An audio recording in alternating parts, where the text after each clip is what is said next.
धाम वहीं करते हैं सर, और बच्चा को भी वहीं ले जाते हैं ताकि इधर उधर ना हो, और चाहते हैं कि ढंग से पढ़े। एक पेट्रोल पंप की भागदौड़, तेज धूप और धूल मिट्टी के बीच यह मासूम अपने पिता की छांव में बैठकर किताबों से दोस्ती करता है। नन्ही उंगलियों से अक्षरों को छूते हुए अपने भविष्य की इबारत लिख रहा है और उसके पिता हर बार जब वह उसे पढ़ते हुए देखते हैं तो उनकी थकान कुछ कम हो जाती है। उनके संघर्ष को एक नया मकसद मिल जाता है।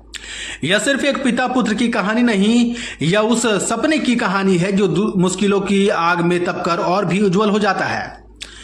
जी हाँ, बात कर रहे हैं पालाजोरी की। पालाजोरी के नवाडी के रहने वाले अशोक मेहरा पेट्रोल पंप पर काम करते हैं।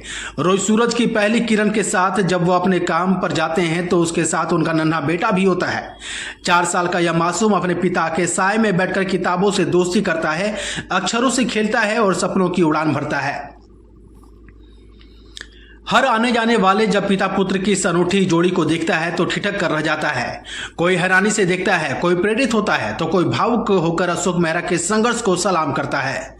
शिक्षा की जीवन का सबसे बड़ा हथियार है। अशोक की यह सोच उसे मजबूती देती है, वह पेट्रोल पंप की भागदौड़ के बीच अपने बेटे की पढ़ाई को प्राथमिकता दे सके। अशोक मेहता केवल अपने परिवार का पेट नहीं पाल रहा है बल्कि समाज की सेवा में भी लगातार सक्रिय है।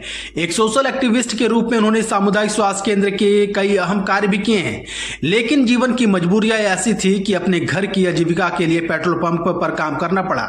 मगर उन्होंने अभी हालात को अपने सपनों के आड़े नहीं आने दिया। उनका कहना है कि मैं नहीं चाहता कि मेरे बेटे भी वही संघर्ष झेलना पड़े जो मैंने किया है। यह कहते हुए उनकी आंखों में नमी और होठों पर मुस्कान थी। पेट्रोल पंप की भीड़ से तेज धूप में धूल मिट्टी के बीच जब उनका बेटा किताबों में खोया रहता है तो अशोक उसके एक नज़र देख लेते हैं। यह देखना उनके लिए सुकून से कम नहीं। ग्राहक जब तेल भरवाने आते हैं तो वह भी इस पिता की शिक्षा के प्रति जागरूकता को देखकर दंग रह जाते हैं। कई लोग उनकी तारीफ करते हैं तो कुछ चुपचाप इस संघर्ष की तस्वीर अपने दिल में कैद कर लेते हैं। अशोक मेहरा का एक ही सपना है, बेटा पढ़ लिख कर एक नेक इंसान बने और जीवन में सफल हो। उनके लिए यह सिर्फ एक इच्छा नहीं बल्कि एक जुनून भी है। अशोक मेहरा की कहानी हमें यह सीख देती है कि परिस्थितियां चाहे जितनी भी कठिन हो, अगर इच्छा शक्ति मजबूत हो तो हर सपना पूरा किया जा सकता है। उनका यह संघर्ष न सिर्फ उनके बेटे को रोशनी देगा बल्कि समाज में यह भी संदेश देगा कि शिक्षा से बड़ा कोई धन नहीं और मेहनत से बड़ी कोई ताकत नहीं। एक पेट्रोल पंप पर जलती स्ट्रीट लाइट के नीचे जब एक बच्चा अपने पिता की निगरानी में किताबें ज्ञान की रोशनी बटोरता है तो यह सिर्फ एक तस्वीर नहीं बल्कि एक मिसाल बन जाती है। एक पिता के अटूट विश्वास, निस्वार्थ प्रेम और अडिग संकल्प की मिसाल है।